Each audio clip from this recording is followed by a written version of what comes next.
കണ്ട് കൊതിതീരും മുമ്പേ കാലം കവർന്നെടുത്ത മകന്റെ ഓർമ്മകളിൽ ഒരമ്മ എഴുതി ചേർത്ത മകനെ നിനക്കായി എന്ന കവിതാ സമാഹാരം പ്രകാശനത്തിനൊരുങ്ങുന്നു. മലപ്പുറം ചേളാരി ഗവൺമെന്റ് ഹൈസ്കൂളിൽ നടന്ന ചടങ്ങിൽ സാഹിത്യകാരി KP സുധീര പുസ്തകം പ്രകാശനം ചെയ്യും.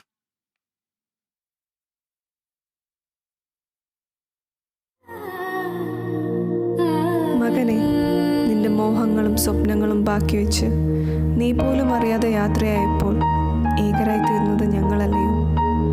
മകനെ, നീ ഉറങ്ങുക. നിന്റെ സ്വപ്നങ്ങൾ എന്നിലൂടെ യാഥാർത്ഥ്യമാവുമ്പോൾ നീ ഉണരുക.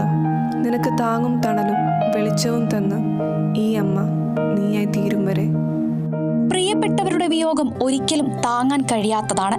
കണ്ട് കൊതിതീരും മുൻപേ കാലം കവർന്നെടുത്ത മകന്റെ നീറുന്ന ഓർമ്മകളിൽ ഒരമ്മ എഴുതി ചേർത്ത അക്ഷരക്കൂട്ടുകളാണ് മകനെ നിനക്കായി എന്ന കവിതാ സമാഹാരം. ഒരുമിച്ചുണ്ടായിരുന്ന ജീവിതയാത്രയിൽ തനിച്ചാക്കി പോയ മകന്റെ വേർപാടിന്റെ നീറുന്ന ഓർമ്മകളാണ് സോണിയ ശരൺകൃഷ്ണയുടെ ആദ്യ കവിതാ സമാഹാരത്തിലുള്ളത്. ചെറിയ പ്രായത്തിൽ തന്നെ തന്റേതായ വ്യക്തിമുദ്ര പതിപ്പിച്ചാണ് ശരൺകൃഷ്ണ ജീവിതം എന്ന വെള്ളിത്തിരയിൽ നിന്നും യാത്രയായത്. അതും അമ്മയ്ക്കൊപ്പമുള്ള യാത്രയിൽ വെച്ച്. ശരണിന്റെ വിയോഗം കുടുംബത്തെയും സുഹൃത്തുക്കളെയും തളർത്തിയെങ്കിലും അവനു വേണ്ടി കയ്യും മെയ്യും മറന്ന് പ്രയത്നിച്ചു.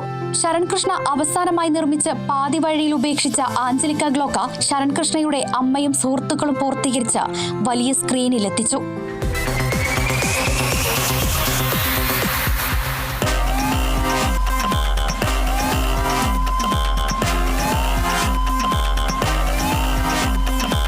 എല്ലാവരും ഒരുങ്ങിയിരുന്നോ? ഒന്ന് ഒത്തു വന്ന ഈ നാട് മൊത്തം വാങ്ങാനുള്ള ആസ്തിയായിട്ടാണ് നമ്മളോട് ഇറങ്ങാൻ പോകുന്നത്.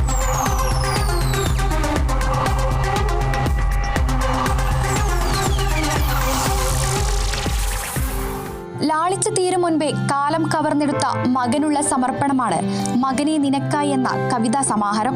ചേളാരി ഗവൺമെന്റ് ഹൈസ്കൂളിൽ നാളെ നടക്കുന്ന ചടങ്ങിൽ സാഹിത്യകാരി KP സുധീര പുസ്തകം പ്രകാശനം ചെയ്യും. Kochi new initiative deemed university director doctor Tom M. Joseph ആദ്യ കോപ്പി സ്വീകരിക്കും.